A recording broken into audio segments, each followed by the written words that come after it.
एक गांव में एक लड़की रहती थी जो भोलेनाथ के मंदिर पर गई और कहने लगी, हे महाकाल, आप मेरी अर्जी सुनते क्यों नहीं हैं? मैं रोज इस मंदिर पर आती हूँ और एक ही बात कहती हूँ, आप मेरी अर्जी सुनते क्यों नहीं हैं? वह लड़की बहुत ही ज़्यादा गरीब थी। उसका टूटा फूटा घर था।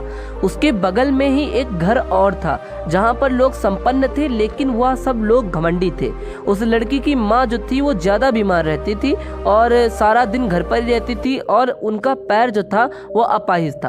वह लड़की हमेशा रोती रहती थी, भीख मांगती थी, लेकिन उसके पास खेत था जिसके कारण वह अच्छे से खाना पीना खा लेती थी और अपनी माँ को भी खाना दे देती थी। लेकिन वह भोलेनाथ के मंदिर पर जाती थी और रोज़ कहती थी कि आप मेरी अर्जी सुनते क्यों नहीं हैं, मेरी माँ को ठीक आप करते क्यों नहीं हैं। एक बार हुआ क्या, उनके घर के बगल में ही जो घर था जहाँ पर लोग घमंडी थे, वहाँ पर एक साधु जी आते हैं। साधु जी कहते हैं कि मुझे पानी पीने के लिए दे दो। तो उस घर के लोग तो घमंडी थे, उन्होंने साधु को कहा, मेरे पास पानी वानी नहीं है, पानी बहुत घर में ख़त्म हो रहा है, इसलिए मैं पानी तुझे नहीं दूंगा। वो लोग साधु का अपमान करते हैं। साधु क्रोधित होता है और कहता है कि जा, तेरे घर में पानी की कमी हो जाएगी। उसके बाद वह साधु उस गरीब लड़की के घर के पास में आते हैं। वह गरीब लड़की से कहते हैं कि बेटा मुझे पानी दे दो।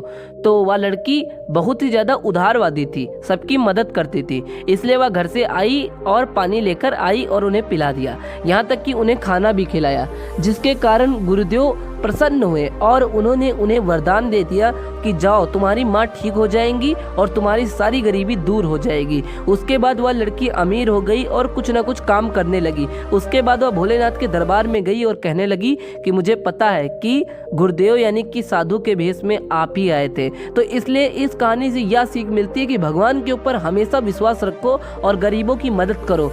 जब तक आप गरीबों की मदद नहीं करेंगे तब तक भगवान आपसे खुश नहीं रहेंगे। जय हिंद, जय भारत। वीडियो अच्छा लगा तो चैनल को सब्सक्राइब करके कमेंट जरूर कर देना।